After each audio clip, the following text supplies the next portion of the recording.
Hi, my name is Yosef Horowitz, Sophie's brother. This is Ellen Horowitz, Sophie's mother, and Moshe Horowitz, Sophie's nephew.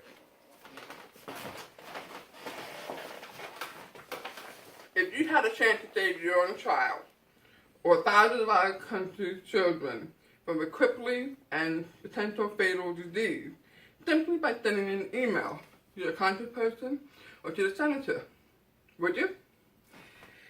Now, most people have warm feelings for young children, the desire to protect them, to real love. Kids count on the adult to care for them, to keep them safe and healthy. After hearing my speech, you understand the danger of not vaccinating children against childhood disease, such as polio, the benefits of vaccination, and the urgent need to email the congressperson and the senator. The reason why you want to email to your senator and your congressperson is to create educational programs for the public about the danger of not vaccinating. The need to prevent children who have not been vaccinated not to attend to public or private school. And should not be going to the public or private school until they are vaccinated according to the CDC guideline. Let's call them the CDC. Now, I'm going to start with the definition of polio. Polio is an incurable and very contagious crippling disease. It can go being infected to person. It'll invade the brain, the spinal cord, and causes paralysis. That's been caused by the CDC as well. In 1955, there were 13,850 cases of polio, and 1,043 had deaths from polio. In the United States, the year of that time, in 1955, the polio vaccination was created. Before that, polio crippled an average of 35,000 people every year in the United States. Unfortunately, most of the victims of the polio is young children. Parents who do not have their children vaccinated, it created an epidemic and it's a danger to the health public.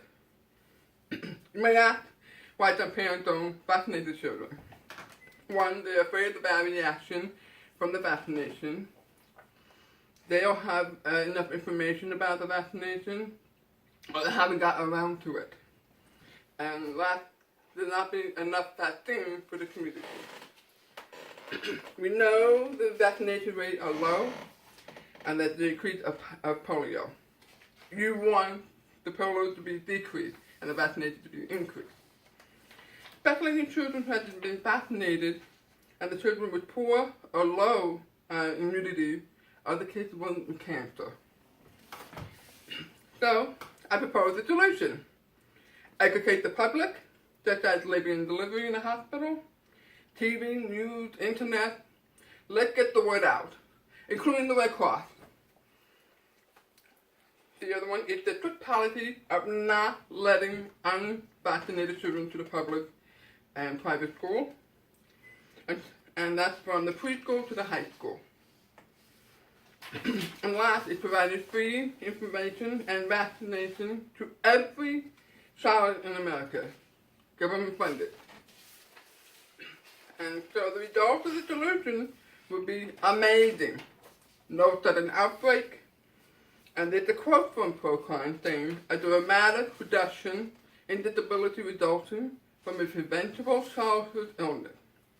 It also says the increasing health and lifespan of children and adults in the United States. So, what's the action? Be part of the effort to save children. Support the local and statewide education of the danger of polio. Advocate the safe and effective solution of vaccination.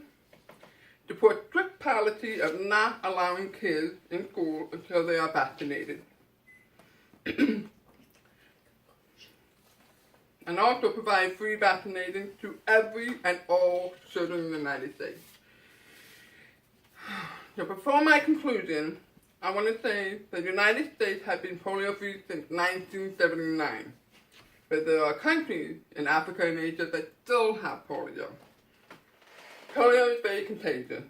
Someone who had polio with no symptom can cause a deadly epidemic, such as getting onto the plane and traveling to another country. You can imagine it.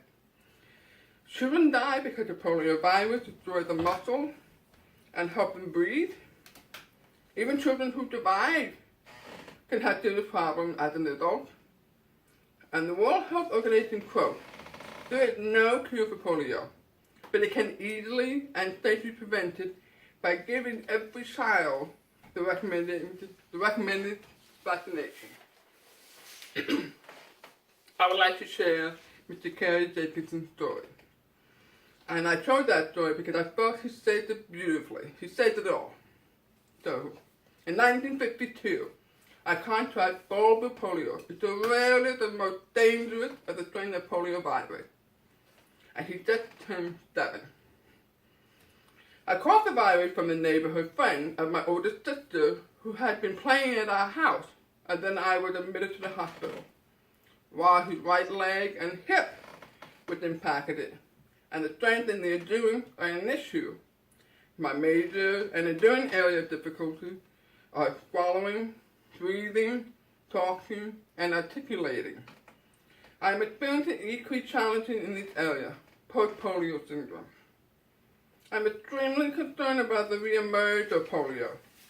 This is why I'm choosing now, after so many years, to share my story.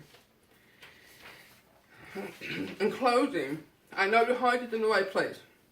Therefore, let's do our best to get every American child vaccinated and protected.